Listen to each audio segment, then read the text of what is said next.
It is the darkest time of the year again.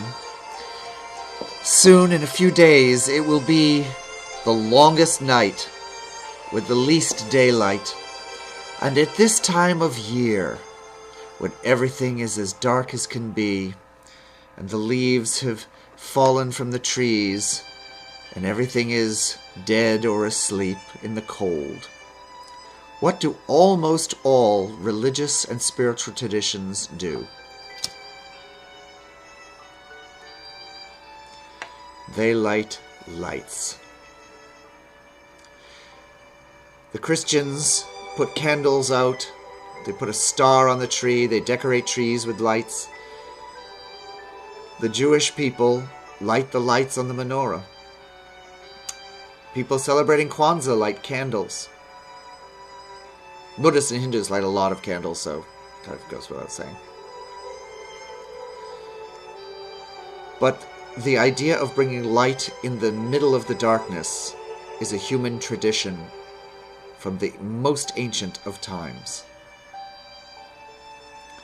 And I think that this is a good thing for us to do, not just as a celebration that we do every year, but a lot of people are anxious this particular coming year about what will happen to us politically and socially. So my advice this year is light lights.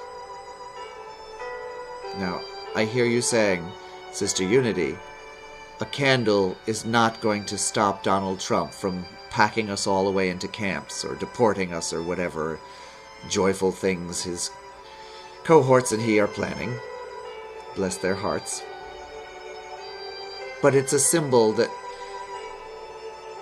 is a metaphor for what we can do. There are many ways of bringing light. For example, when you string up fairy lights for a party, they're colorful and bright, and it cheers everyone up. So, in a way, I'm saying, string up some fairy lights and cheer people up and cheer yourself up. Well, how do you actually do that? One way is welcoming and with kindness.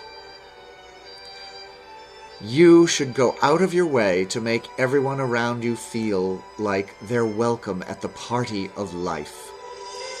Take it upon yourself to be a hostess and make sure that people feel good about being where they are, who they are. Say good morning to people. Compliment them. Find something good to say about them or about their circumstances. Open doors for people.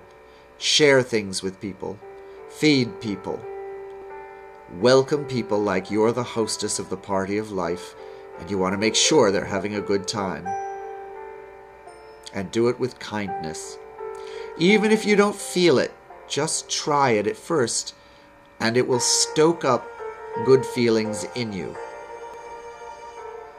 This is one way to bring light in a time that may feel dark. Another way is through gratitude. Practicing gratitude brings light to your own heart. You don't even have to feel it at first. I think you will later. But just do the mechanics of it at first if you don't feel it. Find things for which you are grateful in your life. I'm grateful I can breathe. I'm grateful that my limbs work. I'm grateful that I have enough money to eat. I'm grateful that I have friends. I'm grateful that I can appreciate art. I'm grateful that I can make art. I'm grateful that I know music. I'm grateful for flowers. I'm grateful for bees. I'm grateful for trees. I'm grateful for hours.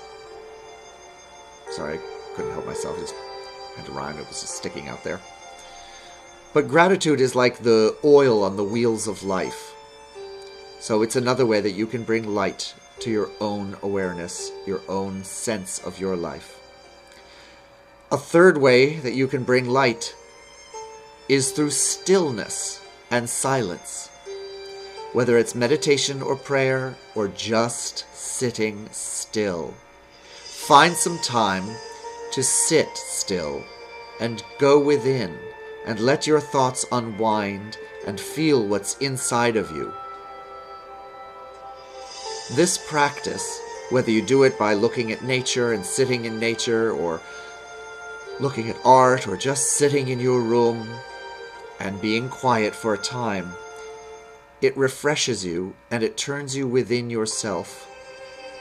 And the light of your own being, of your own heart, of your own intellect will refresh you if you spend time with it, undistracted by what's on the outside. Love, family, relationships, drama, social media, movies, colorful things on TV and video games, clothing.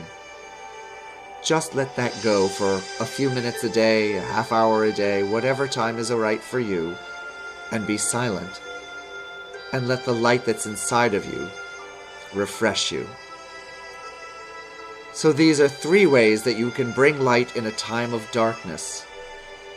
There will come time, if we need it, for strategies and actions and protests and making noise for what is right.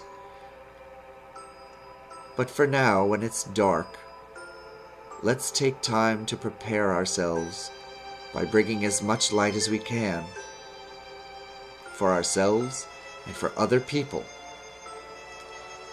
What ways of bringing light can you think of and employ?